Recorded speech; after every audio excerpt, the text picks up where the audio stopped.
Focus now. Today we have an exclusive report on Kenya's efforts to tackle cheating in sport. This as the World Anti-Doping Agency prepares to give its verdict on the country's progress at a meeting on Thursday. The investigation by our correspondent suggests Kenya has a long way to go. Kenyan runners telling them they believe that between 10 and 40% of their peers are cheats. And our team actually filmed a doctor injecting a runner with a banned substance. Duncan, Woodside and Julia Steers report.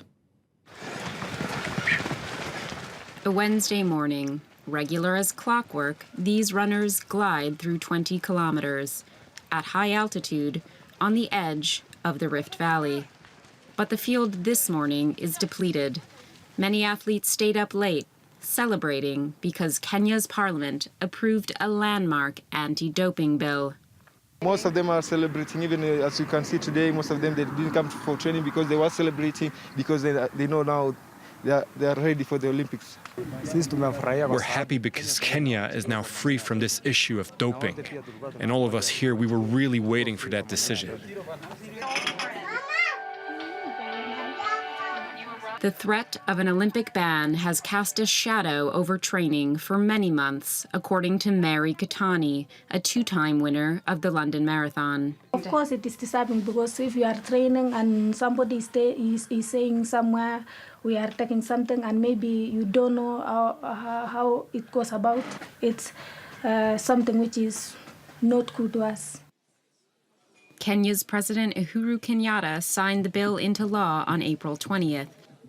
It's now a criminal offense to administer substances banned by the World Anti-Doping Agency. And yet, just a few days later, a runner and regular EPO user went for his injection. A member of our team filmed the procedure with the knowledge of the athlete, but not his doctor.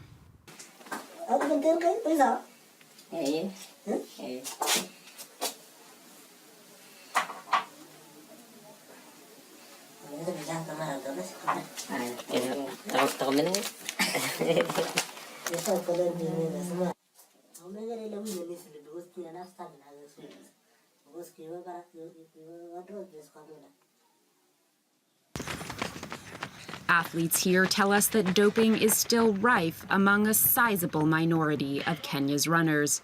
Ronald Kipchumba was banned for testing positive for EPO after the Linz Marathon, which took place in Austria in December 2011. He's now making a comeback after a 2-year ban. He thinks the new laws will discourage doping, albeit from a very high base. The situation right now in Kenya is that roughly 30% of our athletes are involved in doping. The last time I was in Nairobi, I was shown a list of several athletes. 69 people, if I'm correct. So yes, 30% of all Kenyan athletes sounds about right, perhaps even 40%. We interviewed 2 runners who say they're long-term EPO users. One has won 2 major long-distance races outside Kenya. Both say they were introduced to the drug by more established runners. At the time, he was at climax in running. So it just introduced me to the doctor. It's not easy. Not unless you have somebody who can introduce you to the doctor. The doctor knows how to time. Because maybe after 1 month it will be not, if they test it, they will not find it. Yeah, that's how the doctor told me. Don't worry. Both users say they have not been tested by the sport's governing body, Athletics Kenya, known as AK. They claim that those who have tested positive have routinely been blackmailed by AK officials, and it's only the most successful athletes who can afford to pay a bribe. When they got the money, it's being favored by the AK. Through by telling them, you have to give us this money, and then we just cover your name, not be banned, and you just continue running. Those one who did not pay, they got banned. Runners have long been pushing to clean up Athletics Kenya. Late last year, they occupied the governing body's HQ. For Boyle, a marathon runner, the new law is a good start, but nothing more than a start. We will keep on pushing runners to attend demonstrations, big protests, that they speak up so that one day we runners can take over Athletics Kenya, that a former athlete one day becomes the head of AK because an athlete knows the pain of another athlete. The government says that the new anti-doping agency has direct access to the president and that all security agencies have been briefed to cooperate with its investigators. In the execution of their duty, the National Police Service and all other security agencies are obliged to give them full support. Mutwiri is a Kenyan journalist and an authority on the country's running scene. He believes that the government needs to do more. More reforms should be maybe making athletics itself, not sports in general, but athletics itself a department, a governmental department, so that we can have more state scrutiny. It worked in other sectors in this country. We've seen the government coming in, for example, in the transport sector to streamline speeding. We've seen them also streamline driving under the influence of alcohol. The World Anti-Doping Agency has welcomed Kenya's new law, but it has earlier said that it needs to see compliance before Kenyan running can be given a clean bill of health. Now, our team in Kenya spoke to Athletics Kenya, and it said that it would be inappropriate to comment on allegations that officials have taken bribes in a context where an investigation is underway by the newly formed Anti-Doping Agency of Kenya. But it stated that its panel procedures for dealing with athletes accused of doping have been transparent, including the recording of minutes in the presence of lawyers. And now let's cross to Thierry Zintz, Professor of Sport Management at the University of Louvain. Hello, thank you very much indeed for joining us. Now, the World Doping Agency, Anti-Doping Agency, is meeting tomorrow to discuss the progress Kenya's made. Do you think that it's going to end up being allowed to compete in the Olympics in Rio? Well, I think so, and I hope so, since there was a decision from the Kenyan state to comply with the requirements of WADA. As you know, these requirements have been made to try to ensure that athletes are clean at the Games.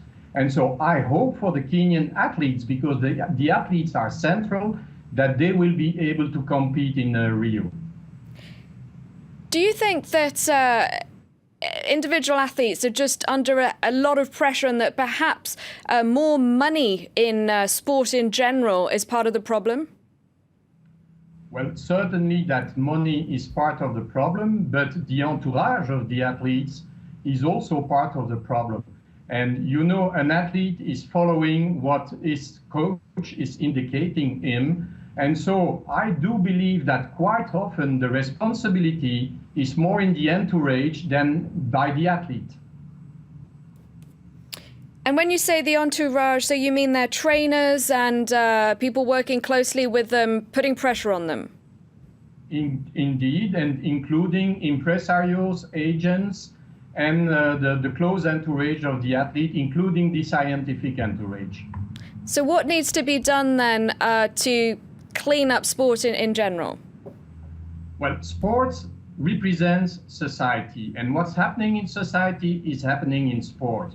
So we, of course, have to strive to improve the quality of the entourage, the quality of the organization of sport, but sport is still a copy of society. What happens in society will happen in sport.